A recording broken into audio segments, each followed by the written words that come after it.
హల్దీ జరిగిన next day అక్క వాళ్ళు పెళ్లి కొడుకుని చేస్తున్నారు. అందుకే పసుపు రాసి స్నానం చేపించిన తర్వాత కొత్త బట్టలు పెట్టి ఆశీర్వదిస్తారు. పక్కన మా చిన్నాలుడు తోడు పెళ్లి కొడుకుగా కూర్చున్నాడు. అట్లా కూర్చొని పసుపు రాపించుకోవడానికి ఆయన పెళ్ళి అని స్టార్ట్ చేసినప్పటి నుండి నేనే కూర్చుంటాను గోల చేసిండు.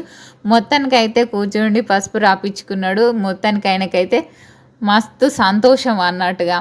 ఇప్పుడు మా అన్నవంత వచ్చింది పసుపు రాయడానికి. కిట్టు బామ్మర్ది అవుతాడు కదా, ఇదే ఛాన్స్ అని ఫుల్గా రాసేసిండు. అక్క అన్న బట్టలు పెట్టేసిర్రు. అక్క అన్న అంటున్నా ఏంది అంటే, నేనున్న సరౌండింగ్స్లో ఆడబిడ్డను అక్క అనే పిలుస్తాము, వదిన అని పిలవరు. ఇంతకుముందు ఒక వీడియోలో కామెంట్ కూడా చేసిర్రు, అందుకే చెప్తున్నా. ఇక పెళ్లి పిల్లగానికి మళ్ళీ రేపటిదాకా అన్నం పెట్టరట. అందుకే ఇప్పుడు మా చిన్నత్తమ్మ అన్నం తినబెడుతుంది. వీళ్ళందరూ కోన్ పెట్టుకున్నారు. పైన ఇద్దరు కూర్చున్నారు. మా దివికి కోన్ పెట్టమని అంటుంది కానీ అసలు దివికి కోన్ అస్సలే పడదు. అందుకే ఆమెకు గోరింటాకు మంచిగా పెట్టిన. ఇల్లంతా చుట్టాలతో నిండిపోయింది. నెక్స్ట్ డే మార్నింగే పెళ్ళి కాబట్టి అందరు వచ్చేసిర్రు. ఇప్పుడు కూరలు పడతారు. గోల గోలగా సందడిగా ఉండి పిల్లలు ఇంట్లకు బయటకు తిరుగుతూ ఉన్నారు.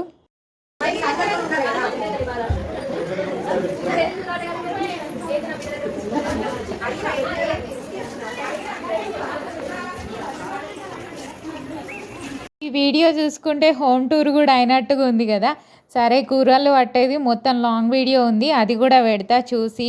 ఈ వీడియోకి లైక్ కొట్టండి, అట్లనే ఆ వీడియోకి కూడా లైక్ కొట్టండి. Bye bye.